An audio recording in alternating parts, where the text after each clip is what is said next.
Welcome back to Creating a Legacy. Today it is episode 6 in the series, and I'm going to be taking you through the second half of my third season in charge of West Ham. So at the end of part 5, this is where you left me. At the halfway point of the Premier League season, we were top of the table, 5 points clear of Man City and unbeaten as well. And by the end of February 2022, we were still flying, 70 points on the board, 0 defeats all season after 28 games. And we'd won our first trophy of the season. We beat Chelsea in the Carabao Cup final, despite the fact that I was missing my first choice centre-back partnership, Diop and Cardoso. We had to play Perozo, the Ecuadorian, and we had to play the young Frenchman, Badiashile.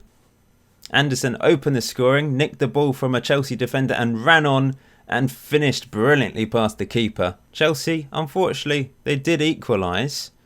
It was crossed in, and Hudson-Odoi played it back to Chilwell. It was crossed back in and then headed home by Sesko. But we got the winner fairly late on in the game, in the 81st minute. Have a look at this. Nice transition play up the pitch, good passing. It was through to Olmo. It moved over to the right-hand side and he finished superbly. What a player he is, by the way. Exceptionally talented. So, Carabao Cup winners, that's brilliant. Added to our Premier League win from the first season, of course. Things are coming along nicely, aren't they? And by the 20th of March, we were still unbeaten in the league, but also we'd managed to get through to the quarter-final of the Champions League and the FA Cup semi-final. We actually lost our second game of the season in all competitions against Napoli, but we were able to beat them 2-0 at home and get through to the quarter-final, where we're taking on Bayern Munich. That's going to be tough. Semi-final of the FA Cup as well to look forward to.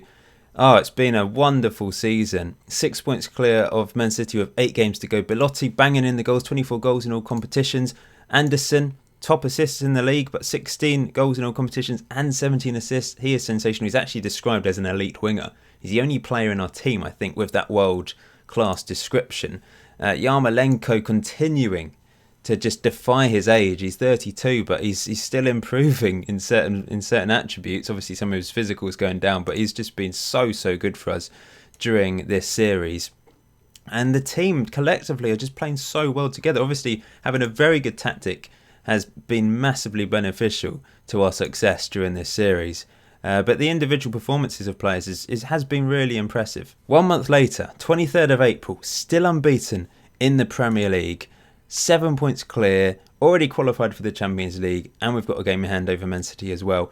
And we have qualified for the Champions League semi-final after beating Bayern Munich 4-1 on aggregate. Goals from Yarmolenko, 2 from Belotti, and a goal from Lanzini, sending us through to the semi-final where we're going to take on Juventus.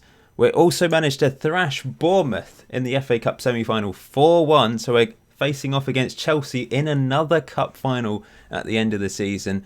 And we've defeated Premier League title contenders Man City 2-0. That was enough to send us 7 points clear, as I said earlier.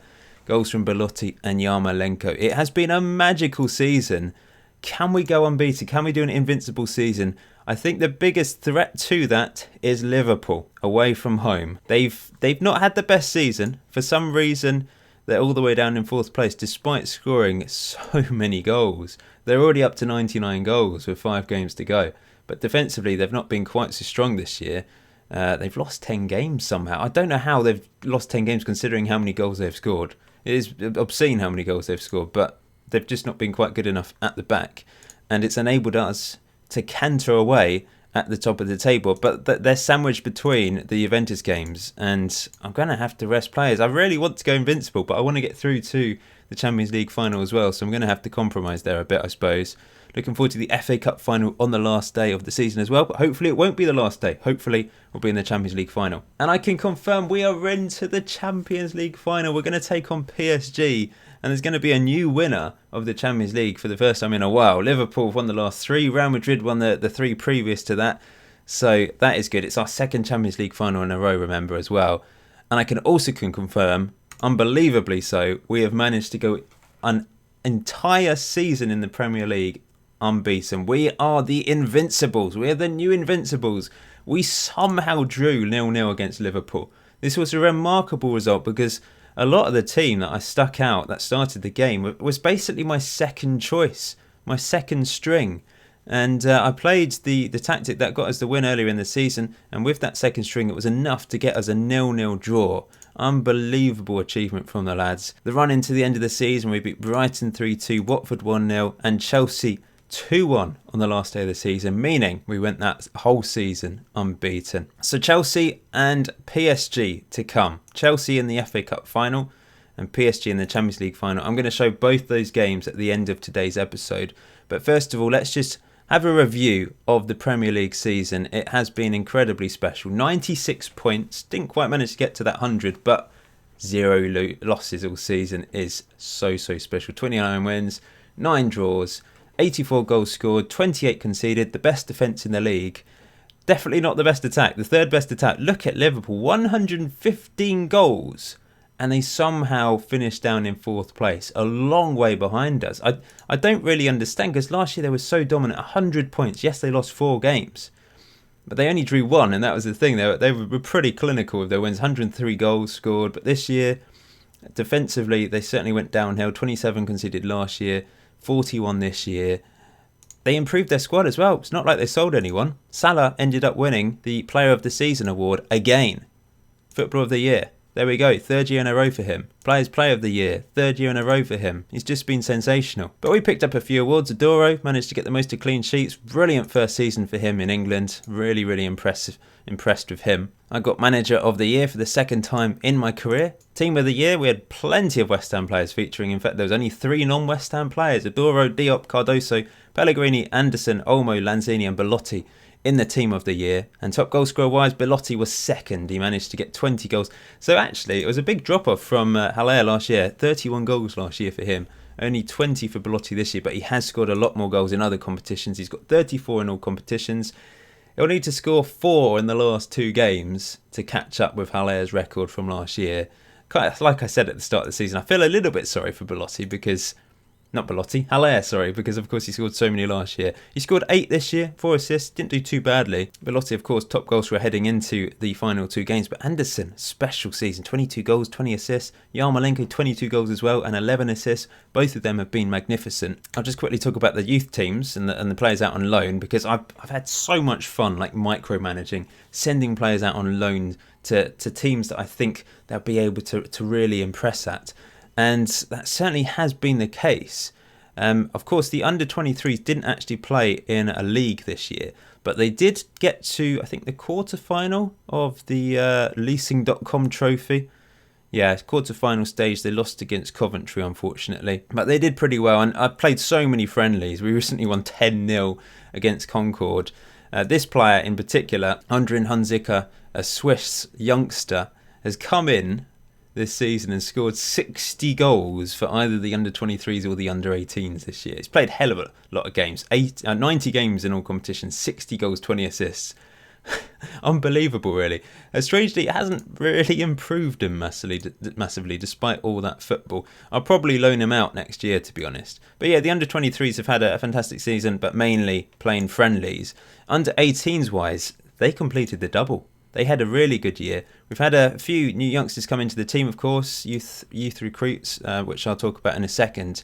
But I'll just show you what they managed to achieve. So they actually managed to win their league, which then qualifies for the Division Cup type thing. So the southern teams, the winner of the Southern League takes on the winner of the Northern League. And they actually managed to beat Man United in that one. They lost the last 2 finals. They lost against Man City 2 years in a row in this final. So every single season on this save, we have won the under-18 division, which has been brilliant, but we've just fallen at the last hurdle. But this time around, 2-1 win in the final against Man United, and Hunziker managed to score and also miss a penalty, but it was enough in the end to win that one. And maybe even more impressively, this is a bit more of a well-known competition, I suppose, the FA Youth Cup. I mean, actually, I would say the division is even more impressive because you have to be consistent across the whole year. But the FA Youth Cup is quite a famous competition, I suppose, and we won that 6-1 on aggregate against Birmingham. We won 5-0 in the second leg at London Stadium. I wonder how many people turned up for that, actually. 4,205. I'd hope for a few more, considering it's an FA Youth Cup final, but still. Yeah, I'm very impressed with the youngsters at the moment, and I was going to talk about some of the impressive players coming through.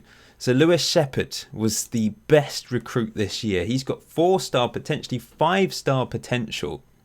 Everything improving at the moment. 19 on determination. He's a driven personality, which is helpful. I could see him as a long-term replacement for Lanzini because he's that advanced playmaker in central midfield. He's got dribbling ability. Needs to improve his passing and vision, that's for sure. But there's something about him here. He could go places. He really could. Other players that were playing for the youth teams this year, Patera has improved massively because he actually had 2.5-star potential, with potentially more with the Black Stars, but he's gone up to 3.5, possibly 4.5. He's had a really good season. He's played under 23 and under 18 football. I like the look of him. Kurt Christensen, Danish goalkeeper, came in last summer, of course, for £2 million. And he looks pretty impressive. So there's a few players here which I like the look of. In the under 23s, it's the same players really, but there are some new players that I have signed in the January transfer window, which I'll talk about in a second. After I've talked about Dmytro Todorov, because I really like the look of him. He came to us when he was 15 years old for £2 million.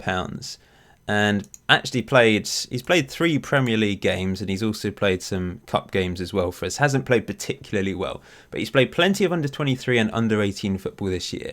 Then in January I thought it's time to let him go. Let him go on loan to Forest Green in League One. That is his current level right now, and he's absolutely beasted it. He's been fabulous.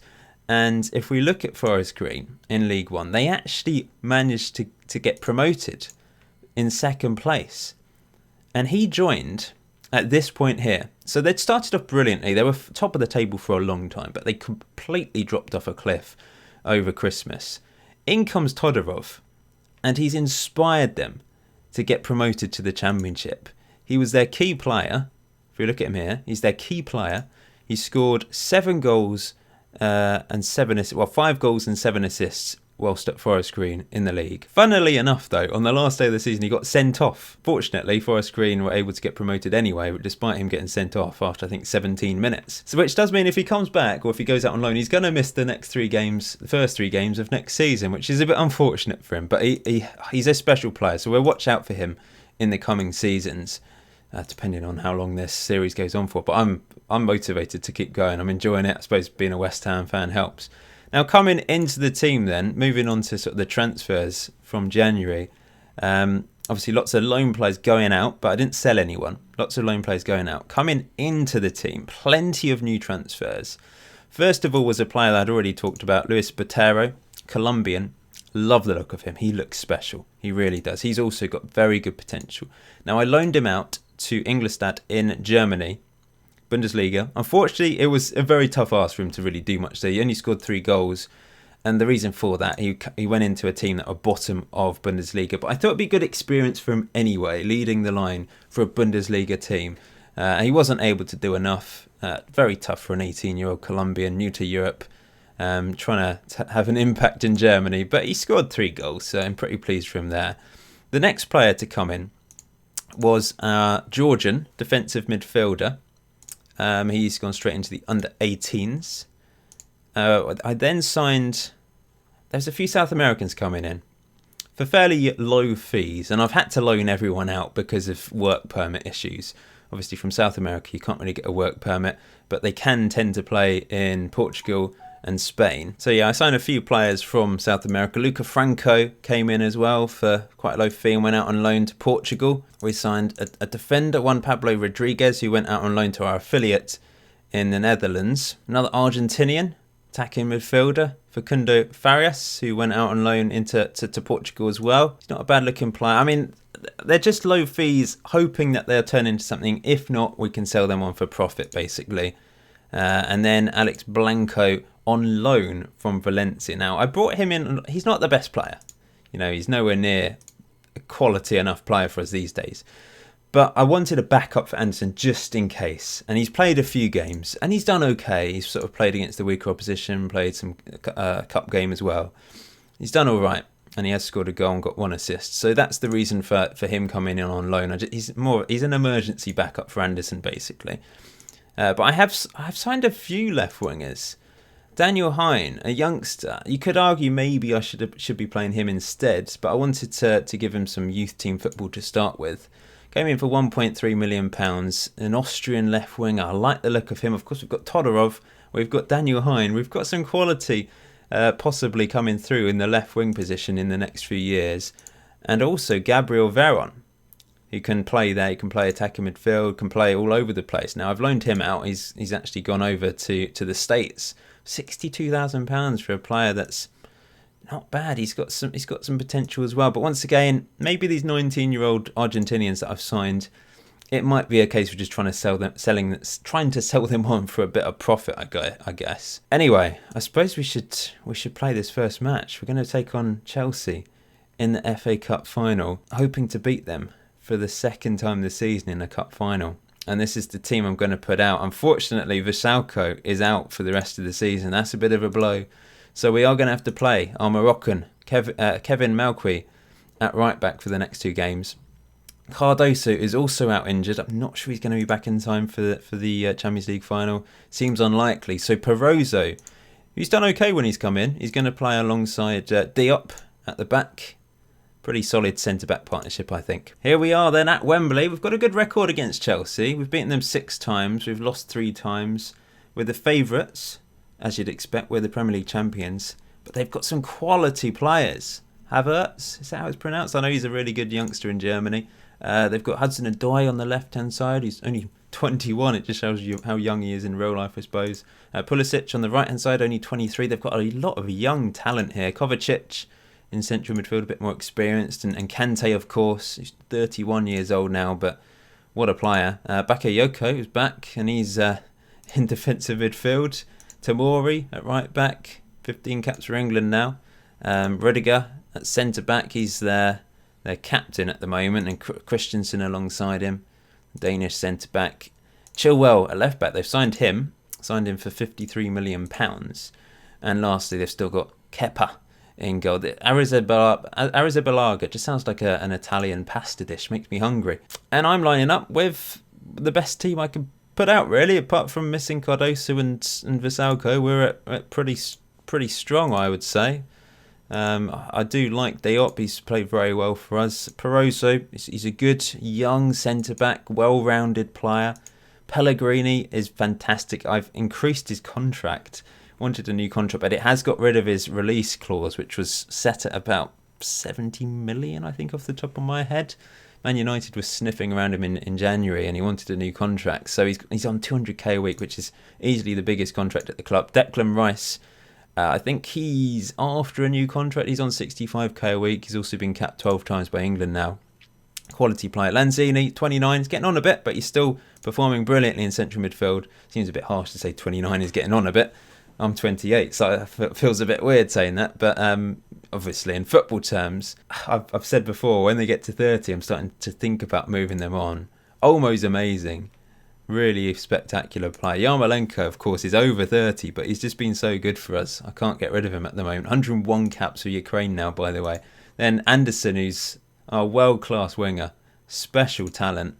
And Belotti up front, our top goal scorer, of course. So, high hopes. I'm sure we can do this. I think we can. We've beaten them already. And this tends to be the team talk that works, I find. Do it for the media. Don't do it for the fans. Do it for the media. They love that. See? Perfect. And off we go. Out we step onto the Wembley pitch. I'm excited. Slightly nervous. I want to win the quadruple would be incredibly special in my 3rd season with West Ham. I don't think I've ever done that before. I might have done. I don't know. I don't think I'd have won the quadruple after 3 seasons. That's usually sort of a 5-season thing for me. Great tackle by Olmo. Into Yarmolenko. To Lanzini. Lovely play. Look at him. Skips round a player. 16 on dribbling, I think he has. And here's Anderson. Into the box. Has the shot from the angle. Just puts it wide. Going with the normal tactic that served us very well during the last couple seasons. Obviously, I've tweaked it this year with the fullbacks. That's helped us be a lot more solid defensively, and it's basically won us the league by changing it from wing-backs to fullbacks. It really has had a massive positive impact on us. Here come Chelsea. Tamori on the ball, looking to cross it in. Headed away by Diop. Rice can't win it. Here's Kante. Out wide for Chilwell. You can put a good ball in, of course. And it is decent, but Adoro, he's been so good for us. So solid at the back. Love this goalkeeper. And he throws it out to Olmo, heads it into Lanzini's path, and he can run and cause carnage. But he's played it back to Malqui, into Diop. Diop into Lanzini again, and Lanzini, a bit dangerous here, across the pitch there. Rice, though, with a interesting looking ball, looking for Anderson, was never going to find him. But look at us closing down, trying to pressurise the gegenpress style. It works so effectively. But here comes Kovacic for Chelsea.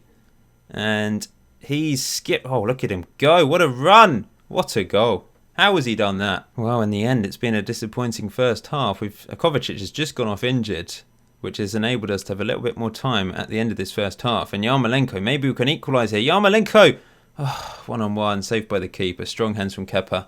There's still a few one-on-ones missed, even with this public beta. Yarmolenko to take the corner. We're up to 50 minutes already. It's headed away as far as Lanzini. Surely the half-time whistle's about to go. Yarmolenko to Rice. And there we go. 1-0 down at half-time. We need to do better in the second half. I'm assertively going to say, show me something else. We're going attacking. That's what I've done already. I don't think I need to change anything else. You've got to trust the system. It's been effective all year, hasn't it? We've not lost a domestic game. We've only lost in the Champions League, of course. Here's Belotti. Back to Declan Rice. Pellegrini. Rice. Pellegrini again into Lanzini. Keeping hold of possession. I spoke too soon. And now we need to try and put pressure on Chelsea again and win it back. Pulisic keeps it in just about, and Pellegrini can take control again. It's into Declan Rice to Lanzini, which is so swift with the passing. It's a decent looking ball for Yarmolenko to Malqui. Malqui all the way back to Rice. The half-back all the way back to Diop, but he knocks it long, looking for Belotti, who can maybe capitalise on a terrible back pass from Christensen. It's his 35th goal of the season. We're back in this game, but we're very, very fortunate, let's be honest there. It was just a punt over from Diop in the end. I thought Belotti's never going to get on the end of this, and he didn't. Christensen in the end with just a pathetic pass, and Kepa, what was he doing? Why didn't he just dive down? I suppose if he'd picked it up, it might have been a back pass thing, but still, that's better than conceding a goal like that. He could just lay on the floor in front of Belotti or something like that. Here's maybe a chance here. Perozzo now to Yarmolenko. Perozzo! Oh, his first ever goal for West Ham, and he's batted it in an FA Cup final from the edge of the box. Great strike from Jackson Perozzo. I have no idea what he looks like because I've not updated my face pack. He's a real person. He's not a regen. He's a real human being, and it's a great goal. Oh, cracking finish, top right hand corner. We're 2-1 up. We've turned this around. I'm going to continue to attack just to try and get a third and kill this game off a bit, but we're certainly on top here, aren't we? Chelsea on the attack. Their first real highlight of the second half, I think. Don't think we've seen them do anything. Here's Chilwell into the box. We've just let him run. What were we doing? But fortunately, he smashed it wide. Maybe this is the time to go back to balanced. I'm actually going to bring on Diangana for Yarmolenko as a support inside forward. Anderson's quite tired, isn't he? I'm actually going to swap him with Olmo, and we'll bring on McKennie as a ball-winning midfielder in the middle. Defensive duty. Olmo will go to support. He's nervous for some. I don't know why he's nervous. I suppose it's 2-1 in an FA Cup final. We're going slightly more defensive now, trying to hold on a bit. I don't know how we haven't won the ball back there. Here's Kante into Pulisic, into the box, and he's finished. It's 2-2. I shouldn't have made those defensive changes. That was really quite strange because it wasn't the most powerful shot, but somehow it's gone in, and I'm not entirely sure how.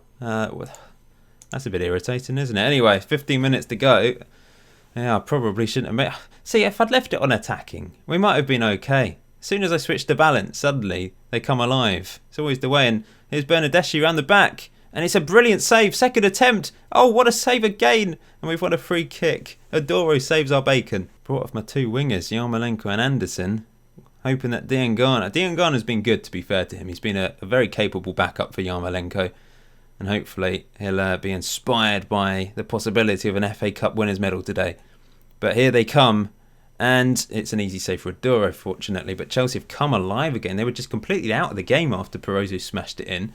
And suddenly, it's very well balanced again. But here's McKennie. He's a good player.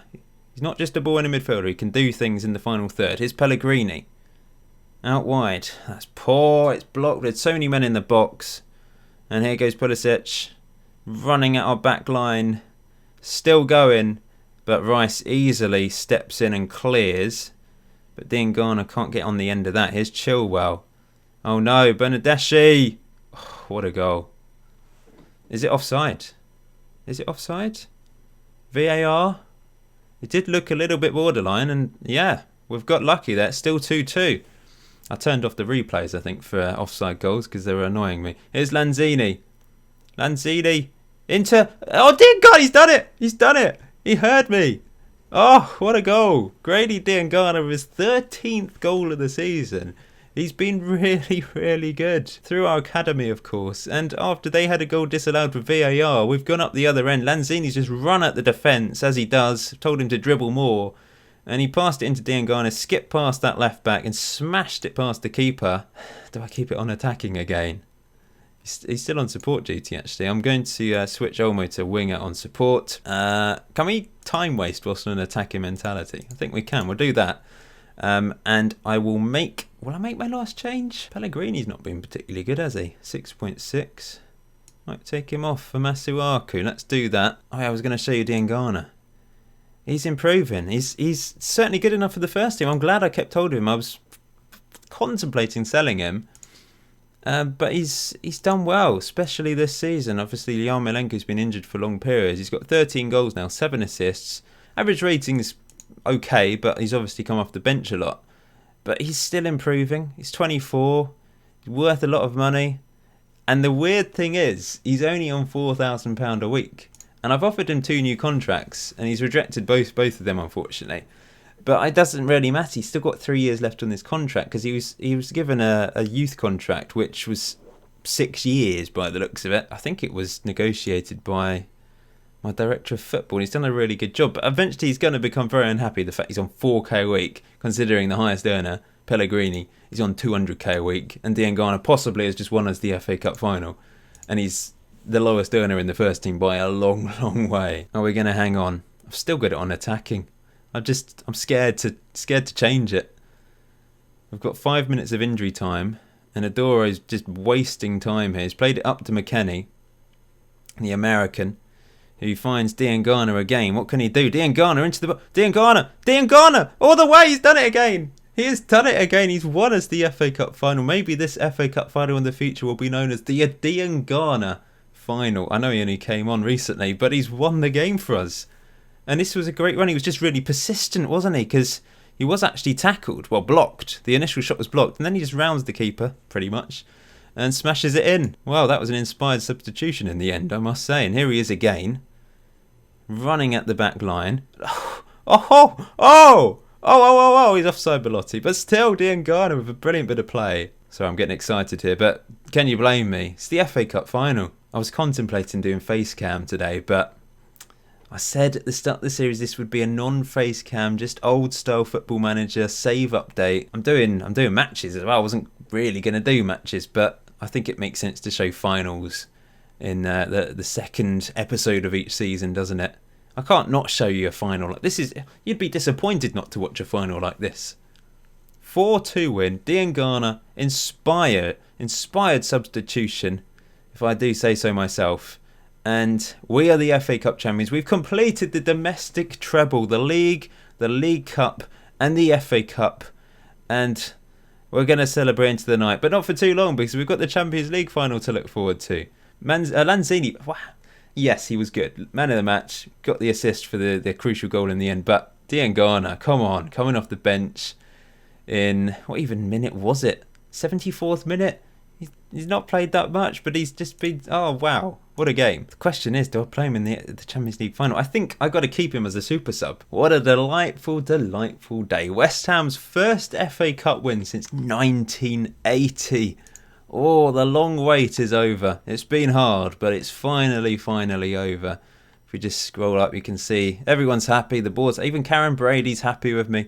Lanzini impresses at Wembley. Bit of a bonus payout for the lads as well. They deserve it. Boy, does that look good. Premier League division winners 2022. English FA Cup winners 2022. Carabao Cup winners 2022. Now we just need to complete the quadruple by beating PSG in the Champions League final. It's time. It's time to attempt to complete the quadruple It's the Champions League final against PSG. And strangely, we've never lost against them. We've played them 4 times over the last 2 seasons. Of course, last year we faced them in the quarter-final of the Champions League, where we defeated them 2-1 and drew 0-0 to get through to that semi-final. And this year, they were in our group, of course, and we beat them 3-1 thanks to goals from Lanzini, Pellegrini and Belotti. And we drew 0-0 away from home. So, in some ways, we're the favourites for this, but not according to the bookies. PSG are the favourites according to the bookies. 6-4 to win this final. They've obviously got an incredible team. They've won the league the last 5 years. The squad that they have is incredible. They've got lots of world-class talent, and of course the key men to watch out for, in particular, I suppose, Neymar, who strangely isn't playing, I don't think. If this is correct, he's not in the squad. And this might be their last match, actually, looking at this, because where's Mbappe? Mbappe said, I'm guessing this is their last one. Well, we'll find out in 2 seconds who they're playing. That's more like it. They're definitely playing Mbappe and they're definitely playing Neymar. And up front, they're playing Dembele. Moussa Dembele, who's got 21 goals this season. He's been capped by France, 7 goals in 13 games. He's a very good striker on the game. Mbappe on the right-hand side has now got 29 goals in 60 games for France. And he's got 41 goals in all competitions this season. How do we stop him? Neymar on the left is the captain, 22 goals and 18 assists this season. They've got Marco Verratti in central midfield alongside Paul Pogba, who they signed for £86 million from Man United, the same fee that Man United paid for him, in fact.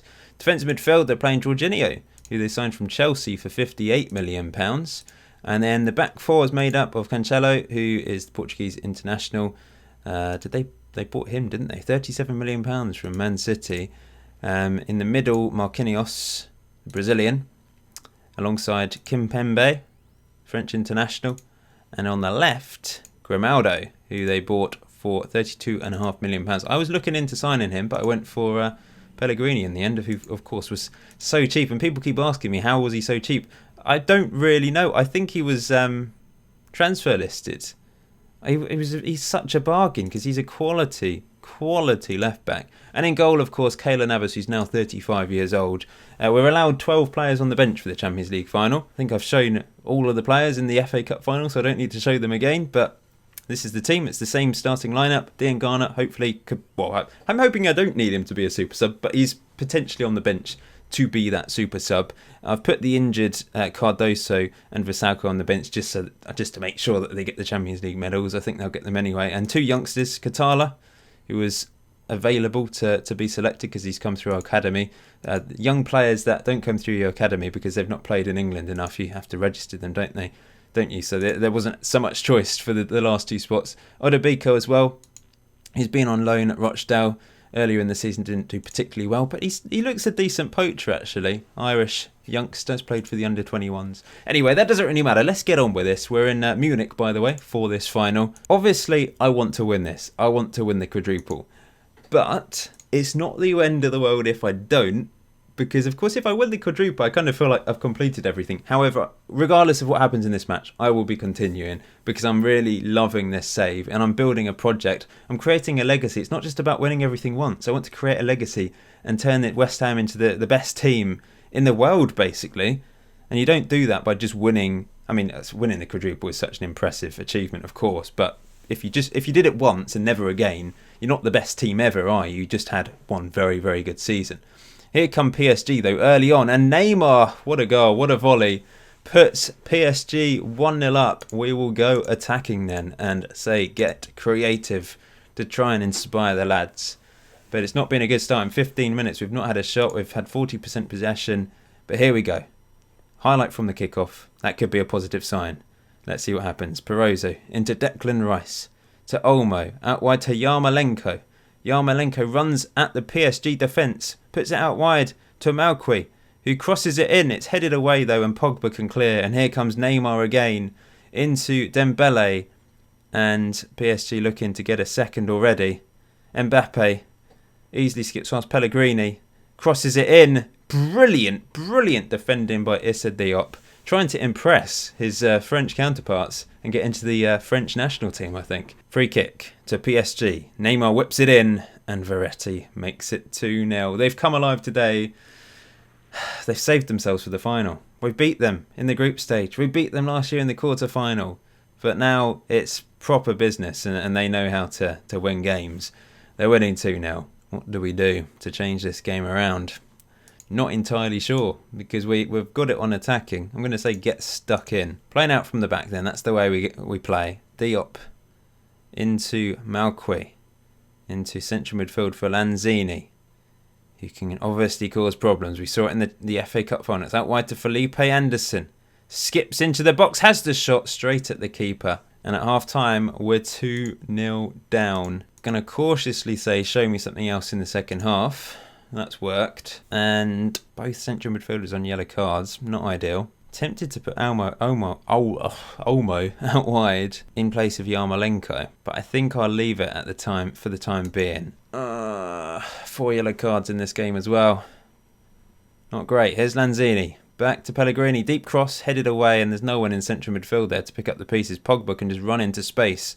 And he's still going. It's out wide to Mbappe. They're going to punish me here. Is it going to be 3? It is. It's all over. PSG have been too strong for me today. Which does leave a challenge for future seasons. Can we complete the quadruple? We've done the domestic treble pretty comfortably. We won the league comfortably, and the FA Cup and League Cup without losing a single game. But the Champions League has been one step too far. Arguably, maybe I should have gone with the tactic that defeated Liverpool and obviously was very effective. But I used this one to beat PSG and it worked. So that's why I've gone with the same one. But I'm actually going to go to this to see if it makes a difference in the last part of this game. I'm going to bring on McKennie for Lanzini. He's had a fabulous season, but I'm going to take him off now. Olmo's going to stay there, and I'm going to do it. I'm going to throw on the super sub for Yarmolenko. On comes Diangana. We will go attacking with this tactic, but it's perhaps just a little bit different, a little bit of a change. We've got a ball-winning midfielder in there who sits there rather than wanders up the pitch too much. So that might make a difference. It's a little bit too late, I suppose. Half an hour to go. We're 3-0 down. But we've won a corner. Olmo to take it. Whips it in. Headed away. They just keep hitting us on the break. We don't seem to have any cover when the ball is cleared to the edge of their own box. Here's Dembele. Crossing it in. It's going to be 4. It's off the post. And somehow off the line. Just going to change things up a bit. We're going to take long kicks. Distribute quickly. I think that's it for the time being. I don't think there's really anything I can do to change things. Maybe bring on Fornals for Olmo. We'll try that. Just try it. Just try something. Got to make a change of some sort, don't I? With 3-0 down though, it's all over. It wasn't to be today. Their front three have destroyed me in particular. Here's Belotti. McKennie crosses it in. It's not going to find Diangana. Navas comfortable. We didn't create any clear-cut chances. There's still 3 minutes to go, but you know, it's over, isn't it? It's over. In the pouring rain in Germany. They've just been too strong. They've hit us on the break. We've gone attacking at times. Tried to do 4-0. Bit embarrassing, really, losing a Champions League final 4-0. And we've lost 2 Champions Leagues in a row. But the one positive thing is it adds to the longevity of this series. There's probably going to be a few of you. If I'd won the quadruple, you'd have thought, well, what else is there to win, Paul? What else are you going to do? And I understand that. And by losing this, it doesn't mean I've lost this on purpose. I promise you. I wanted to win this. I wanted the quadruple. But you know, it adds to the narrative of this series. Hopefully, we can reach the Champions League final for a 3rd time in a row next year. We'll see. But I'm so pleased with this year. League Cup win in February. We've won the league. We're invincible. We won the FA Cup. PSG are always incredibly powerful on Football Manager. Pretty much every save. They win Champions Leagues. They obviously dominate France. They sign all the best players and the best youngsters. They're always phenomenal. Here's Mbappe looking for a 5th, signed by Patera. So it was going to be tough. But this is my first loss against them, and this is the 5th time I've played them. So that's the disappointing thing, I suppose. When it comes down to the most important game against them, we just didn't turn up, unfortunately. Here's Paul Pogba crossing it in, headed away by Diop. Rice into Malqui. And going into this game, I thought, well, maybe Perosa and Diop's going to be our centre-back partnership. But I think Cardoso he's not amazing, but alongside Diop, it just seems to work.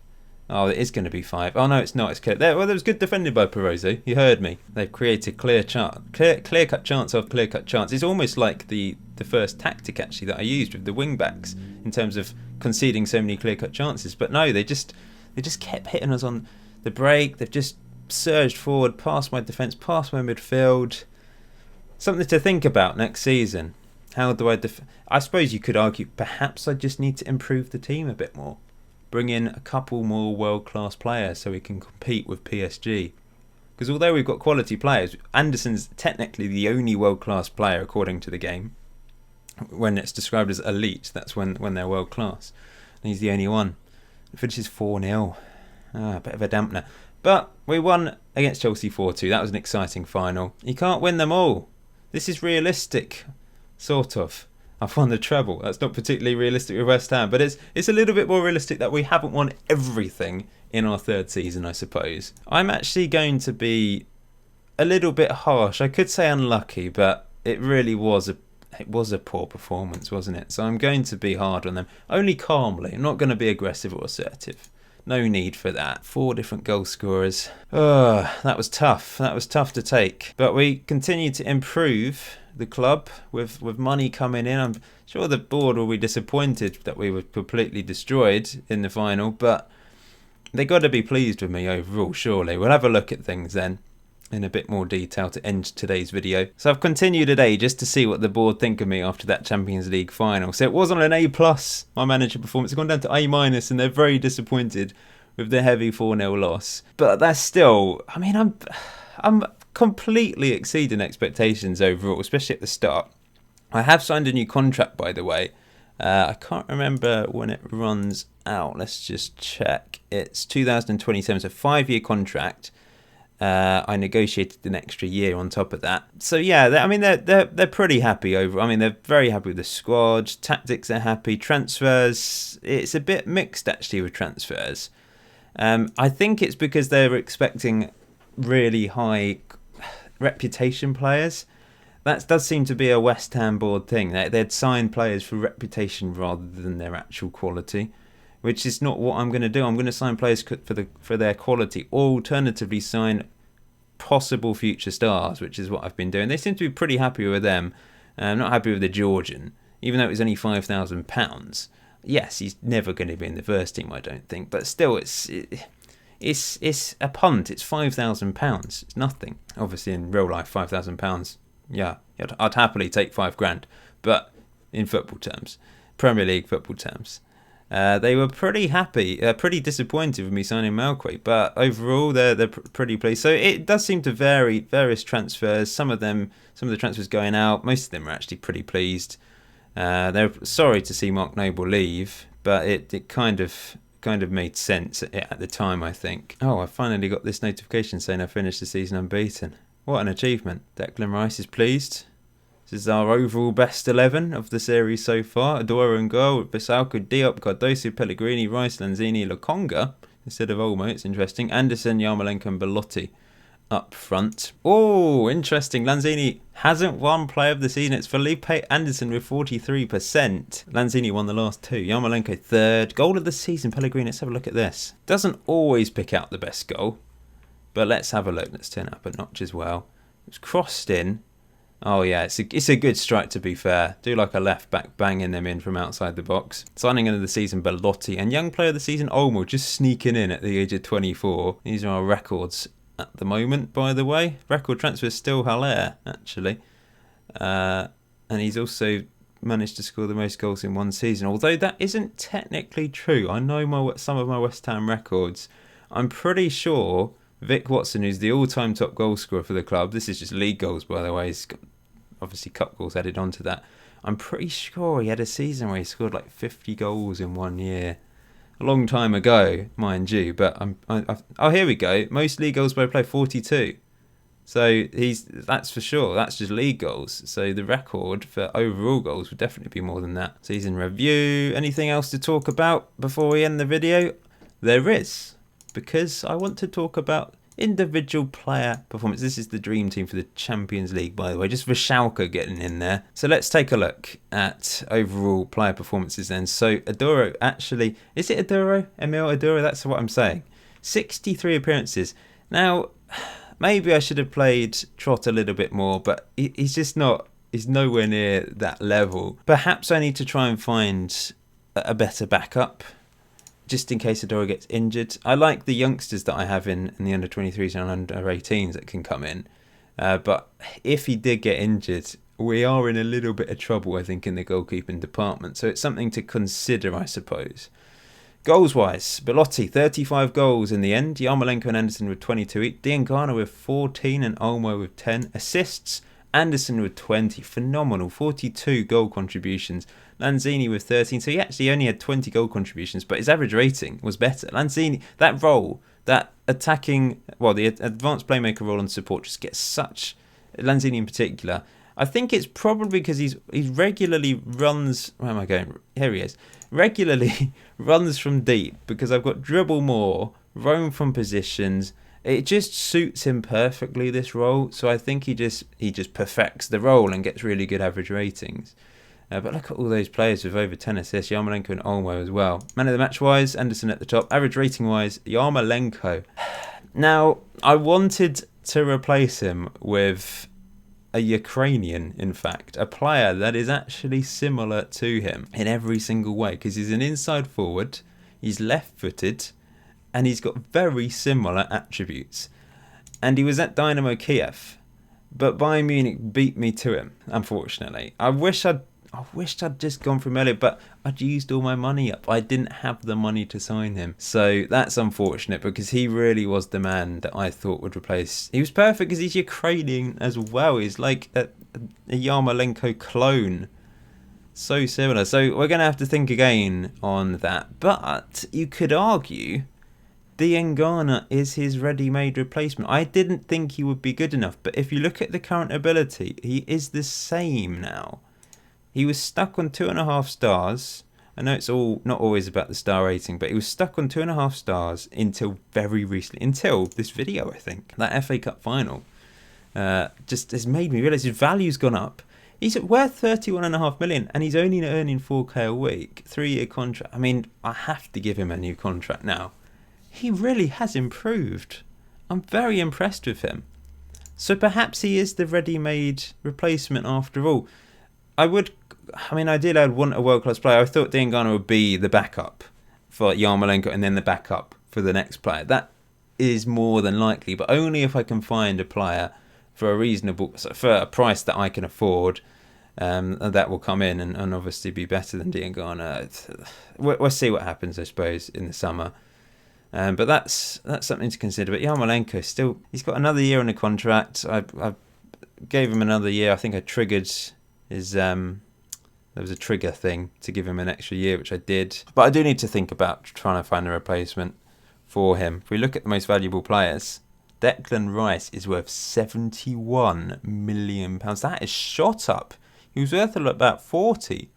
What I don't understand, is it because we've just reached the Champions League final or something? I don't know. Like, all of the values have suddenly gone up. Anderson is wanted by PSG and Real Madrid. I don't want to let him go. I really don't, but he's 29. And I do have to consider, if like an 80, 90 million pound bid came in for him, then maybe it is time to let him go. But I'm not going to be able to find a better player than him. That's the thing. But he is 29, so I'm going to have to think about young players now. And that's why I've signed loads of left wingers, in the hope that I can find someone that will turn into the next Anderson. But they're all a bit young at the moment, and I don't have a second choice behind him. So, I don't know. Olmo's worth 66. Belotti's worth 58. There's a huge amount of money. I mean, even Haller, I could sell him for a decent whack if someone was interested, and just replace him with a different striker. So, there's things to consider. You know, I could just keep this same team, and arguably I should win the league next year. I should complete the treble. I should get to the Champions League final with this team, because I did it this year. But sometimes it's not always that easy. It has to be a cycle of players. You have to sell certain players when they get to a certain age as well, and replace them. So it's just things to think about. We're looking at the dynamics. Declan Rice, of course, first year as club captain. He's done a stellar job. He's got 15 on leadership. Hopefully that will continue to go up as he gets older. Lanzini and Anderson also team leaders, as you can see there. Nearly everyone's happy. Now, I forgot to say, but Belotti was unhappy going into that FA Cup final for the simple reason I didn't complete one of his promises, which was that he wanted the coaching team improved. And because I didn't complete it, he came to me and said he was unhappy about it. Fortunately, I was able to kind of recover him a bit, and it didn't affect his morale too much going into that FA Cup final. But that was a little bit of a bizarre moment, I suppose. I think I'll continue to go with this tactic next year, but maybe I need to think about this one against the likes of PSG. Worked so well against Liverpool this year. So yeah, something to consider. I've still got such a massive staff, and I'll continue to add to this. If we get more money to spend on wages, I want to improve everything about this club. We're creating a legacy, remember. It's not just a one-off thing. Training-wise, look at Diangana. He regularly is top of the training performances. Very, very impressive. But I tend to leave it to my assistant on the whole. Mentoring, I sometimes get involved. This is my 2 mentoring groups at the moment. Yarmolenko, because he's fairly professional, is getting involved. But also Fornals, who is really a backup for me. He's a useful player. I like him because he can play multiple positions. Central midfield, attacking midfield, can do a job on the wings as well. But he's a model citizen, and that personality is so desirable. And he's a quality player as well. He doesn't really get involved enough. And he's worth a lot of money. And I might not sell him even if a decent fee came in from, simply because he's a model citizen and can improve some of the other players in my team. He's gonna be of benefit to these players that he's mentoring, I think. And I'll probably add other players over time to this.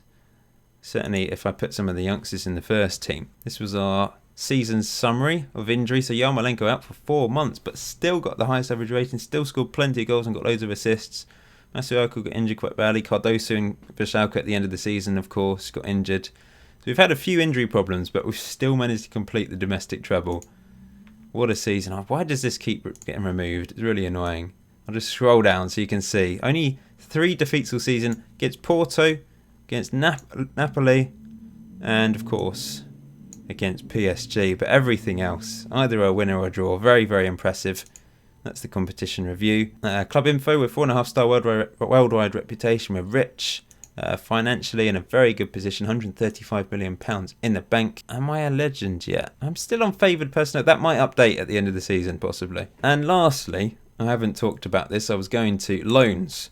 So we've talked about Todorov, of course, who did very well in his 16 games for Forest Green. Diallo played very well. 8 goals, 10 assists for Blackpool, who finished mid-table in League One. Veron's doing okay over in America. But the other player to actually do pretty well is Okocha. 20-year-old centre-back. I don't think he's ever really going to be good enough for the first team, but I'm impressed with his performances because he's actually helped Bristol Rovers get promoted from League 2 via the playoffs. He played in that playoff final. They finished 5th. So promoted from League 2. Not bad.